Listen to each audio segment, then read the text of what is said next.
Hello, good morning guys. Bigyan love shoutout po sa ating lahat ng mga subscribers, sa ating mga viewers. So, nandito tayo sa Fishport kasi nag-umpisa naman po may huli yung tamban. Ayan po.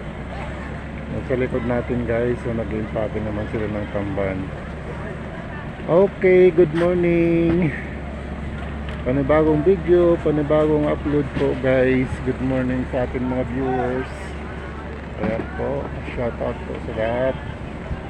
Okay, ayan po. Tingnan nyo naman po sa likodan ko. So napakarami na namang tamban. Ayan. So konti pa lang po. Siguro mga mamayang gabi siguro marami na naman ang huli ng tamban. Ayan. Okay.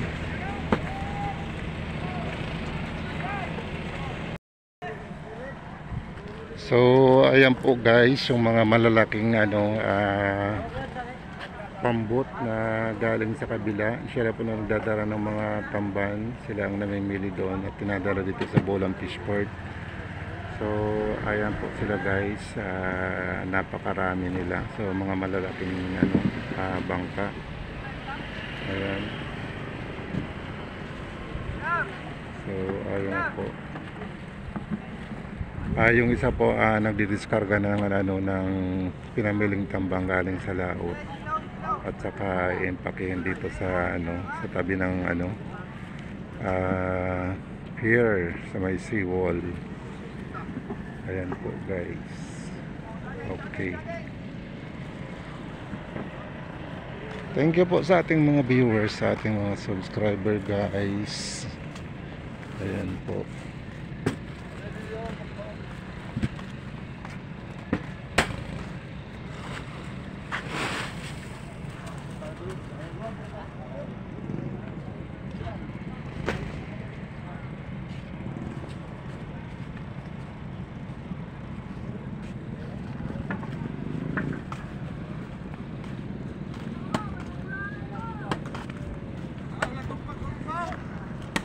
So ayan na po guys, yung tamban sardines.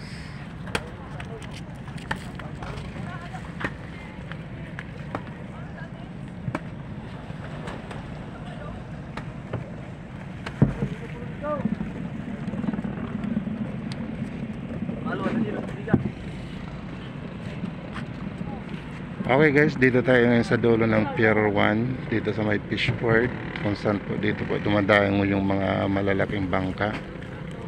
Ayan po. Ayan.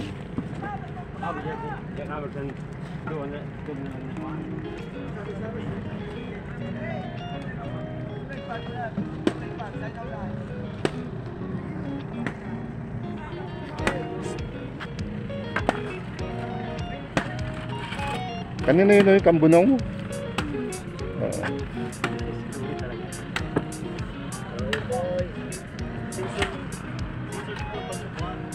Dari man.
So ayan po guys yung mga malalaking pambuto. Ang sarap sumakay dyan pag babiyahe ka kaya.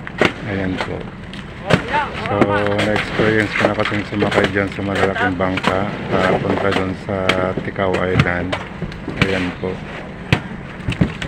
So ang ganda. So matibay ang mga bangka guys. So ang lalaki nila. Ayan po.